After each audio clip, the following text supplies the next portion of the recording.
Assalamualaikum warahmatullahi wabarakatuh. Saya Alifah Rahma Arifianti, NIM 1966050 akan menjelaskan mengenai rencana bisnis setelah COVID-19.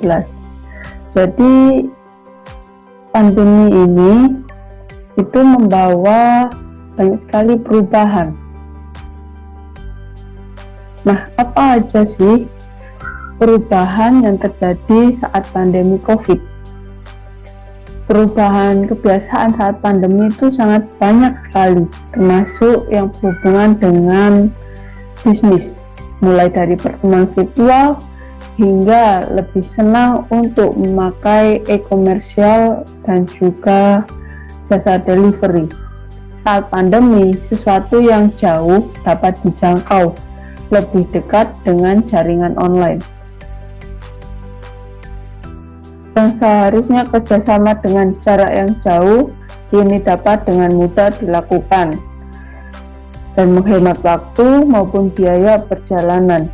Selain itu, orang juga lebih aktif dalam sosial media sehingga lebih mudah untuk kita memperkenalkan usaha kita atau bisnis kita. Nah, apa sih yang harus kita lakukan setelah kita mengetahui perubahan-perubahan kebiasaan saat pandemi? Karena perubahan-perubahan itu akan berlanjut meskipun pandemi sudah selesai. Dan yang harus dilakukan adalah memaksimalkan peluang dan lebih berinovasi. Karena meskipun pandemi telah selesai, kebiasaan tersebut mungkin akan berlanjut, sehingga kita harus cepat beradaptasi. Di antaranya adalah dengan mungkin membentuk tim khusus untuk di sosial media, atau dengan bahasanya itu content creator, dan dapat melanjutkan pertemuan virtual conference jika dirasa tidak bisa bertemu secara langsung atau jarak yang lumayan jauh, dan dapat beradaptasi dengan teknologi-teknologi yang telah berkembang saat masa pandemi, seperti yang saat ini sedang banyak diperbincangkan, yaitu Metaverse, yang awalnya itu diramaikan oleh perusahaan Facebook yang mengubah nama menjadi Meta. Nah, apa sih Metaverse itu?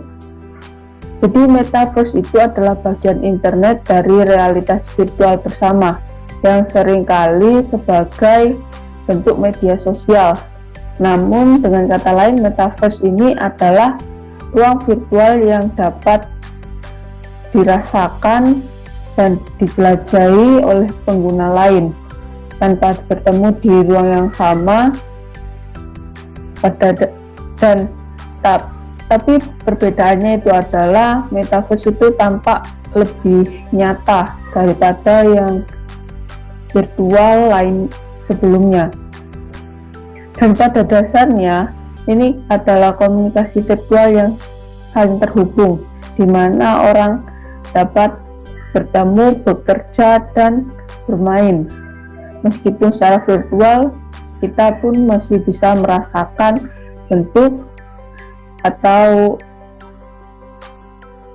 meraba, karena saat itu kita dapat merasakan seperti kita menggenggam, kita akan merasakan benar-benar menggenggam dengan teknologi-teknologi yang telah disediakan seperti VR dan remote untuk indera peraba kita. Nah, kesimpulannya, bisnis yang bagaimana yang bisa kita lakukan untuk setelah pandemi? Jadi bukan bisnis yang menjadi content creator atau membuat jasa delivery atau membangun e-commerce, bukan. bukan di situ fokus kita, tapi bagaimana cara kita memanfaatkan perubahan-perubahan kebiasaan kita. Jika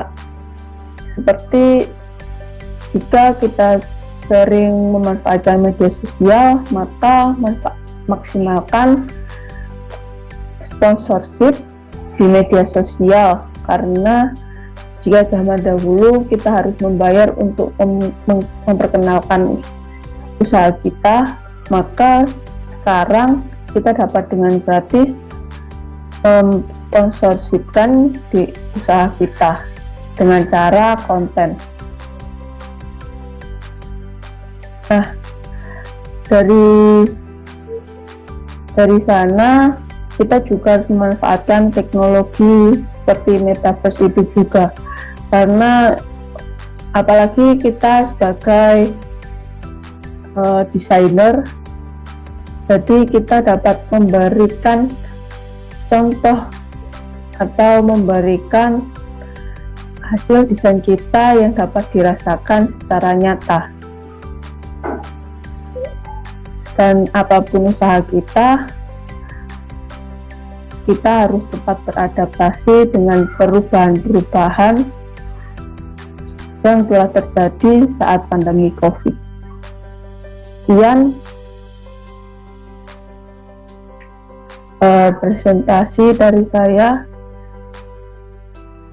Apabila ada kesalahan kata, saya mohon maaf. Wassalamualaikum warahmatullahi wabarakatuh.